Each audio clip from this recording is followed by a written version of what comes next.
अरे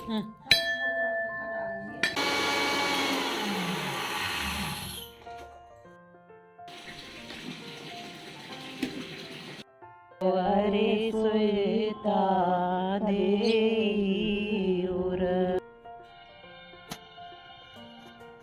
और आज मैंने अभी धोए बाल दोपहर में और मैं धूप में बैठी हूँ अभी। कई लोगों ने बोला था कि जब मैं बरी बनाऊँ तब मैं वीडियो शेयर करूँ, तो अब मैंने बरी बना दी है। प्रिपरेशन में टाइम लगता है, इसमें दाल को भिगोना और मसाले तैयार करना। तो हर साल नहीं बनती है, 2-1 साल छोड़कर बनती है। इसको स्टोर भी कर सकते हैं, अच्छी तरह धूप लग जाए, अच्छे से कुरकुरी हो जाए, तब इसे स्टोर करके रख देंगे तो ये करीब 1-2 साल तक आराम से चल जाती है। कि आपने कभी ट्राई किया है या नहीं, और अगर आप ट्राई करना चाहते हैं तो आप मेरे वीडियो से मुझे लगता है आपको बहुत हेल्प मिलने वाली है। तो मसाले मेरे यहाँ थोड़े कम ही पड़े हैं, थोड़ा थोड़ा सा डाला है, वो मैं आपको मात्रा बता दूँगी।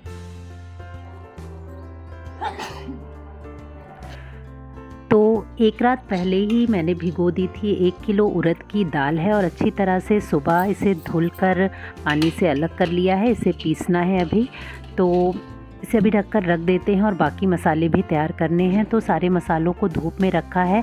इसमें देखिए तेज पत्ता और जावित्री, छड़ीला, दालचीनी, जायफल, लौंग, काली मिर्च और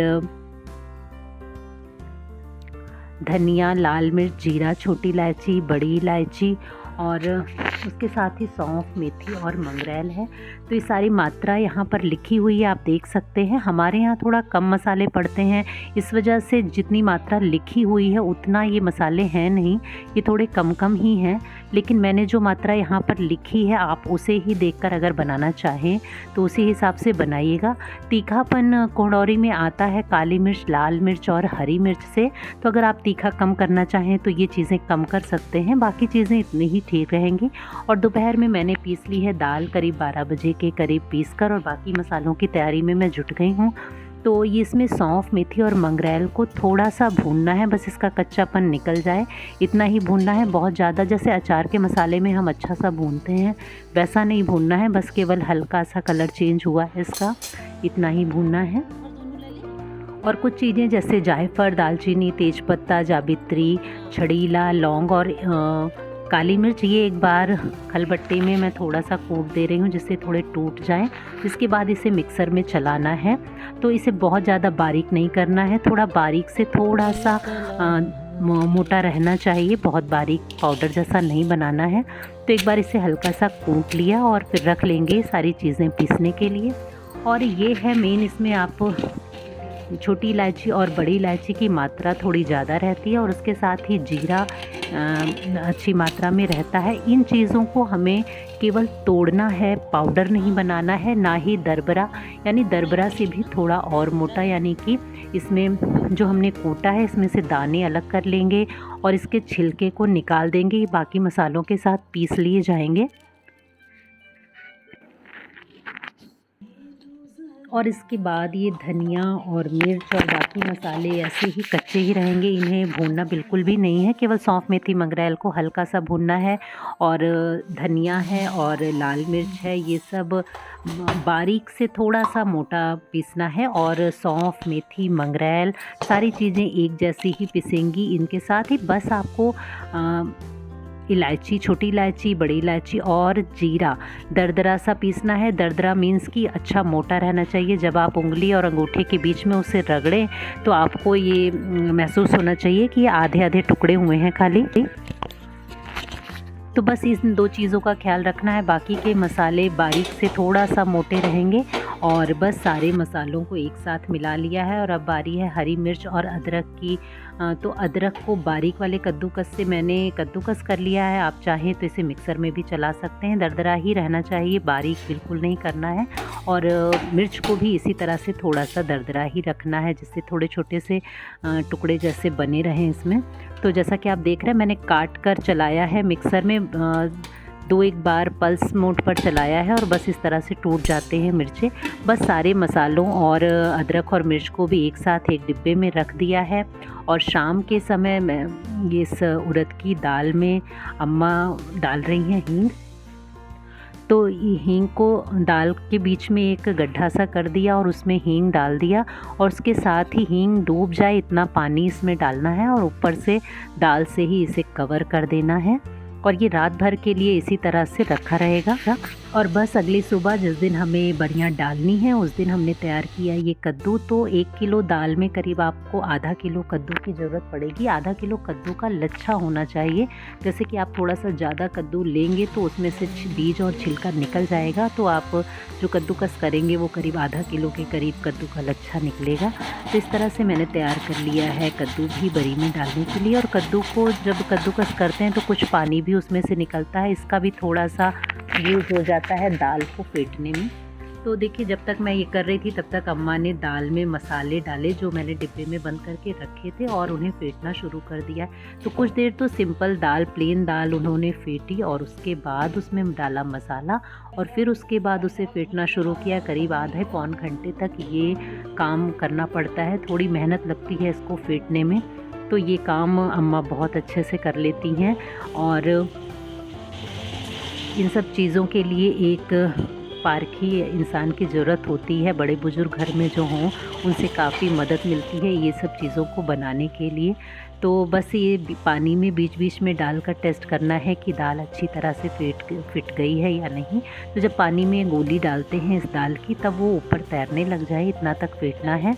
तो पानी थोड़ा सा कम लग रहा था अभी फेंटने के समय, तो अम्मा ने थोड़ा सा कद्दू वाला पानी 2-1 चम्मच, 1 बड़ा चम्मच समझ लीजिए इतना मिलाया है, और अब फिर से फेंटना शुरू किया है। और अब आपको यहाँ पे ये ध्यान रखना है कि ये दाल गीली ना होने पाए। फेंटते समय आप पानी बहुत समझ कर डालें, वरना गीली हो जाएगी तो आपकी बड़ियाँ चपटी बनेंगी।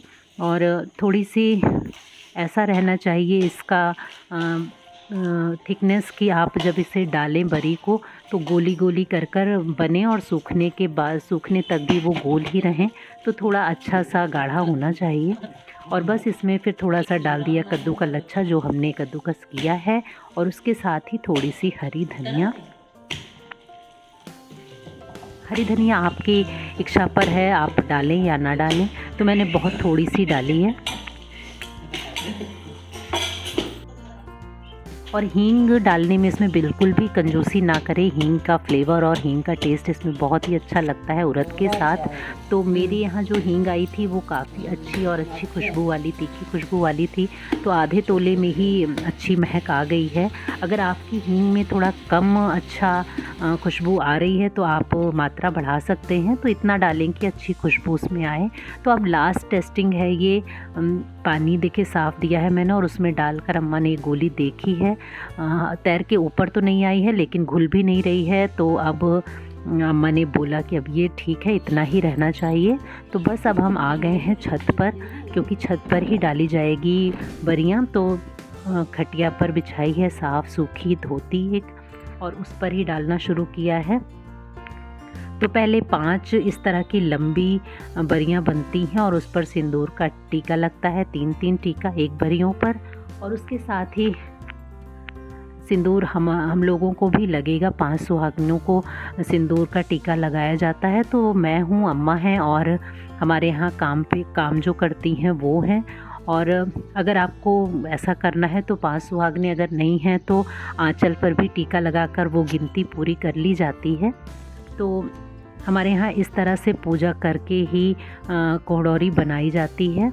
और उसके बाद इस पर लगाया सूखा हुआ लाल मिर्च, और उसके बाद ही शुरू होगा बरियों को बनाने का सिलसिला। तो अम्मा ही पूरा बनाएंगी।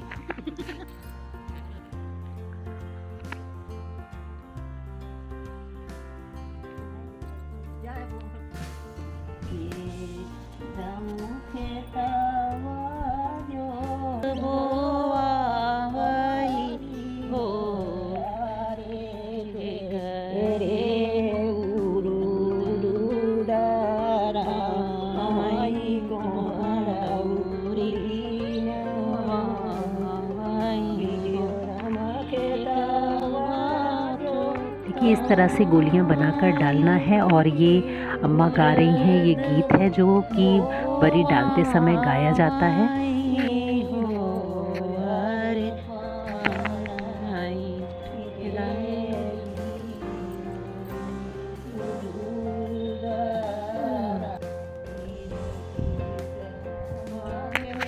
इसमें घर के सभी बेटे और बहुओं के नाम आते हैं।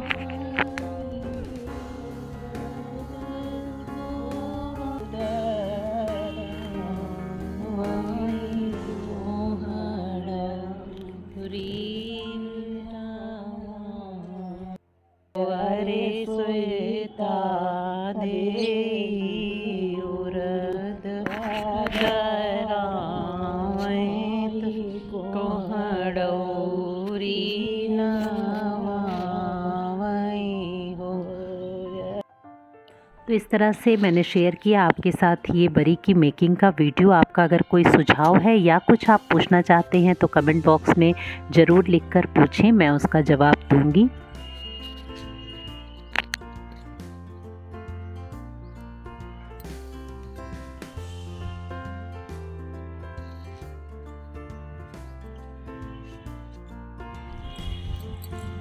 तो फ्रेंड्स, देखा आपने कि किस तरह से हमने बना ली है उड़द की बरी या कोहड़ौरी, जो भी आप कहते हो।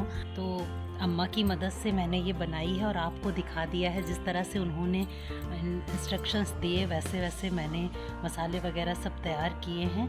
तो जो है हमने डाला है सफ़ेद वाला कद्दू, जो पेठा वाला कद्दू होता है, और कई लोग इसमें गोभी भी डाल देते हैं, और अपने अपने जगह पर जिस तरह से बनती है वो अलग अलग कुछ चीज़ें डालते हैं। लेकिन ये कद्दू, सफ़ेद वाला कद्दू खास करके बरी के लिए ही होता है और ज़्यादा अच्छा पड़ता है। अगर आपके पास सफ़ेद कद्दू है इसमें डालने के लिए तो आप डाल सकते हैं। और ये हमारी बरियां देखिए काफ़ी मुरझा भी गई हैं। अभी ये हटाने लायक तो नहीं है लेकिन मुरझा गई हैं। जब ये पूरा सूख जाएंगी तो ये साड़ी पर से हट जाएंगी, और फिर अलट पलट के इन्हें 2-3 दिन, करीब हफ्तों इन्हें धूप दिखाना रहता है, जब तक कि इन्हें फोड़ने पर एकदम से ये अंदर तक कुरकुरी ना जनाई पड़े, तब तक इन्हें धूप दिखाना है। जितनी अच्छी धूप लगी होगी उतना ही ये अच्छा स्टोर करने पर ये अच्छी रहती हैं, टिकाऊ होती हैं। तो बस इस तरह से बना लिए हमने उड़द की बरियां। और आपको हमारा वीडियो कैसा लगा, ये बरी का प्रिपरेशन, पूरी रेसिपी आपके साथ जो मैंने शेयर की, कैसी लगी आप। और इसका एक ख़ास ये भी है कि एक मुहूर्त में ही ये बरियां बनती हैं। जैसे शादी ब्याह का जब मुहूर्त होता है तभी इन्हें डाला जाता है, हमारे यहाँ तो ऐसा ही होता है। और देखिए थोड़ी सी सिंदूर का टीका वगैरह पूजा भी अम्मा ने की थी। तो बस इस तरह से आज का वीडियो इसी पर समाप्त करते हैं, और बरियां सूख जाने पर भी आपको मैं दिखाऊंगी। तो चलिए फिर फ्रेंड्स, बने रहिएगा मेरे साथ आने वाले वीडियोस में। और वीडियोस पसंद आते हैं तो सब्सक्राइब तो कर ही लिया होगा, मुझे उम्मीद है कि आपने सब्सक्राइब कर लिया होगा, और अगर नहीं किया है तो कर लीजिएगा। और अपने फ्रेंड्स और फैमिली में शेयर भी करिए, जिससे वीडियो थोड़ा आगे भी बढ़े। चलिए फ्रेंड्स, फिर मिलेंगे अगले वीडियो में। तब तक के लिए take care and bye bye. हमने जब डाला है तो तीसरा दिन है, आज ये धोती पर से एकदम आराम से निकल जा रही है। इसे अब इस तरह से हम निकाल देंगे।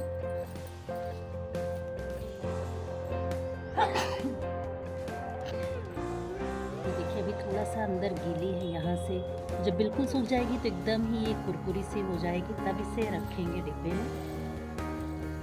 और बहुत ही अच्छी खुशबू आ रही है मसालों की।